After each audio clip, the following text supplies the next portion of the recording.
नहमदुहु व नुसल्ली अला रसूलिहिल करीम अम्मा बाद फ़अऊज़ु बिल्लाहि मिनश शैतानिर रजीम बिस्मिल्लाहिर रहमानिर रहीम। सूरत बकरा की आयत नंबर 41 से अपने सबक को शुरू करते हैं। व आमिनो और ईमान लाओ बिमा इस किताब पर अनज़लतु जो मैंने नाजिल की, मुसद्दिकन तस्दीक करती है, लिमा उस चीज़ की माकुम जो तुम्हारे पास है। कि तौरात थी वो यहूद के पास थी, तो अल्लाह ताला कुरान पाक नाजिल फरमा रहे हैं। तो अल्लाह ताला कुरान पाक के बारे में फरमा रहे हैं कि तुम इस किताब पर भी ईमान लाओ कि ये तस्दीक करती है उस चीज़ की, यानी तौरात की जो तुम्हारे पास है। कि यहूद के पास तौरात थी, कि क्योंकि कुरान पाक में भी तौरात के बारे में बताया गया है, तो इसलिए अल्लाह ताला फरमा रहे हैं कि इस पर भी ईमान लाओ। ये सच बता रही है, ये तस्दीक कर रही है उसकी चीज़ की जो तुम्हारे पास है। वला तकूनु और तुम ना हो जाना अव्वला पहले काफिरिन भी मुनकिर इसके, तुम पहले ही मुनकिर ना हो जाना इसके। वला तश्तरू और ना लो भी आयाती मेरी आयतों पर सामानन मुआवजा कलीलन थोड़ा। व ईया या फत्तकून और मुझ ही से बचते रहो। वला तलबिसु और मत मिलाओ अलहक का सच को बिलबातिली गलत के साथ। व तक्तुमु और मत छुपाओ तुम अलहक का सच को व अंतुम तालमून और तुम जानते हो। अच्छा, अव्वला काफिरिन भी काफर होना ख़ास सबसे पहले हो या बाद में, यह इंतहाई जुल्म और जुर्म है। मगर इस आयत में ये फरमाया कि पहले काफर ना बनो। इसमें इशारा इस तरफ है कि जो शख्स सबसे पहले मुनकिर होगा, सबसे अव्वल कुफर अख्तियार करेगा, तो बाद में उसको देखकर जो भी कुफर में मुब्तला होगा उसका वबाल इस शख्स पर पड़ेगा। इस पहले काफर पर भी इसका वबाल आएगा। इस तरह ये पहला काफर अपने कुफर के अलावा बाद के लोगों के कुफर का सबब बनकर उन सब के वबाल कुफर का भी जिम्मेदार ठहरेगा। इससे मालूम हुआ कि जो शख्स दुनिया में दूसरों के लिए किसी गुनाह में मुब्तला होने का सबब बनता है, तो जितने आदमी उसके सबब से मुब्तला गुनाह होंगे उन सब का गुनाह इन लोगों को भी होगा और इस शख्स को भी।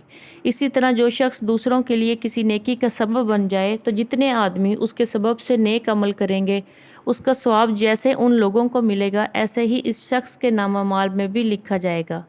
कुरान मजीद की मुतअद्दिद आयात और रसूल करीम सल्लल्लाहु अलैहि वसल्लम की मुतअद्दिद अहादीस में ये मज़मून बार बार आया है। अगली आयत में अल्लाह ताला फरमाते हैं वला तश्तरू और तुम ना लो भी आयाती मेरी आयतों पर सामानन कलीला थोड़ा मुआवजा। इस आयत में अल्लाह ताला की आयत के बदले में कीमत लेने की मुआमनत का मतलब वही है जो आयत के सियाक़ो सबाक से मालूम होता है कि लोगों की मर्ज़ी और उनके अगराज की खातिर अल्लाह ताला की आयत का मतलब गलत बताकर ये छुपाकर लोगों से पैसे लिए जाएं, ये फ़ेल बा इजमाए उम्मत हराम है। अच्छा, रहा ये मामला कि किसी को अल्लाह ताला की आयत अगर सही बताकर या पढ़ाकर उसकी उजरत लें तो उसका कैसे है। जैसे दीनी मदारिस में दीनी तालीम दी जाती है, तो क्या उन पर उजरत लेना जायज़ है? देखिए, अपने मुआश के लिए कुछ ना कुछ तो करना पड़ता है। कोई मेहनत या मजदूरी या तिजारत वगैरह में लग जाते हैं, तो ज़िंदगी के गुज़र बसर के लिए तो रोज़ी कमाना ज़रूरी है। अगर दूसरे मशगलों में मसरूफ़ रहेंगे तो रोज़ी कमाने के लिए तो बच्चों की दीनी तालीम तो यकसर बंद हो जाएगी। इसलिए ज़रिया मुआश भी बना रहे और दीन की तालीम भी चलती रहे, इसीलिए कुरान पाक पर उजरत लेना जायज़ करार दिया गया। अच्छा, आगे वला तलबिसुल हक़ का बिलबातिली कि तुम ना मिलाओ सच को गलत के साथ। इससे साबित हुआ कि हक बात को गलत बातों के साथ गडमड करके इस तरह पेश करना जिससे मुखातिब मुगालते में पड़ जाए जायज़ नहीं। इसी तरह किसी खौफ या तमा की वजह से हक बात का छुपाना भी हराम है। आयत नंबर 43 को देखें। व अक़ीमुस्सलाता और कायम करो नमाज को, व आतुज़ ज़काता और ज़कात को दो, वरकाऊ और तुम रुकू करो मा राकिईन झुकने वालों के साथ या रुकू करने वालों के साथ। अकीमुस्सलात के लफ्ज़ी मायने दुआ के हैं। इस्तिलाही शरअ में वो ख़ास इबादत है जिसको नमाज कहा जाता है। कुरान करीम में अमूमन नमाज की जितनी मरतबा ताकीद की गई लफ्ज़ अकामत के साथ आई है। नमाज पढ़ने का जिक्र सिर्फ़ एक दो जगह आया है, इसलिए अकामत सलात की हकीकत को समझना चाहिए। अकामत का मतलब क्या है? इसके लफ्ज़ी मायने सीधा करने और साबित रखने के हैं। जो दीवार या दरख्त सीधा खड़ा रहता है वो कायम रह जाता है, गिर जाने का ख़तरा कम होता है। इसलिए अकामत के मायने दायम और कायम करने के भी आते हैं। قرآن و سنت کی اصطلاح میں اقامت صلاۃ کے معنی نماز کو اس کے وقت میں پابندی کے ساتھ اس کے پورے آداب و شرائط کی رعایت کر کے ادا کرنا ہے۔ صرف نماز پڑھ لینے کا نام ہی اقامت صلاۃ نہیں ہے۔ نماز کے جتنے فضائل اور اثار و برکات قرآن و حدیث میں آئے ہیں وہ سب اقامت صلاۃ کے ساتھ مقید ہیں۔ مثلاً قرآن کریم میں ایک جگہ اللہ تعالیٰ نے فرمایا ان الصلاۃ تنہا عن الفحشاء والمنکر، یعنی نماز انسان کو ہر بے حیائی اور برے کام سے روک دیتی ہے۔ نماز کا یہ اثر اسی وقت ظاہر ہوگا جب کہ نماز کی اقامت اس معنی سے کرے جو ابھی ذکر کیے گئے۔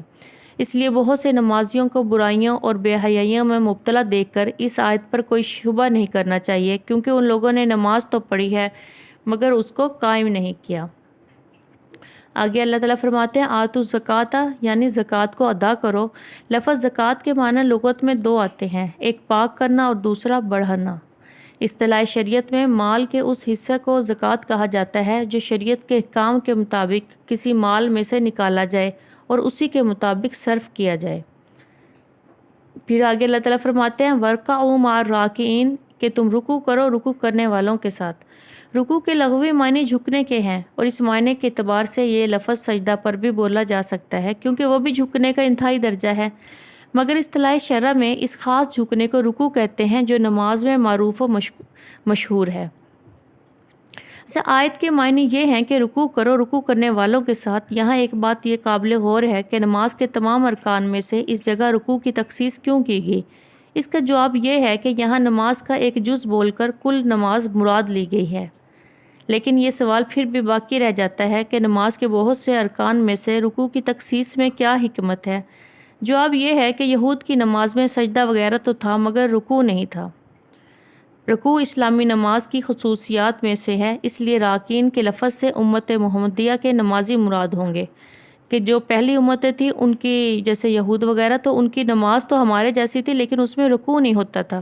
تو امت محمدیہ کو اللہ تعالیٰ نے یہ فضیلت دی کہ ہماری نماز میں رکوع کو شامل کیا گیا جو ہمیں ان سے ممتاز کرتی ہے۔ تو جن کی نماز میں رکوع بھی ہے، اور معنی آیت کے یہ ہیں کہ تم بھی امت محمدیہ کی نمازیوں کے ساتھ نماز ادا کرو، یعنی اول ایمان قبول کرو پھر جماعت کے ساتھ نماز ادا کرو۔ تو آج کا سبق ہمارا ختم ہوا۔ اللہ تعالی ہم سب کا حامی و ناصر۔ اللہ حافظ۔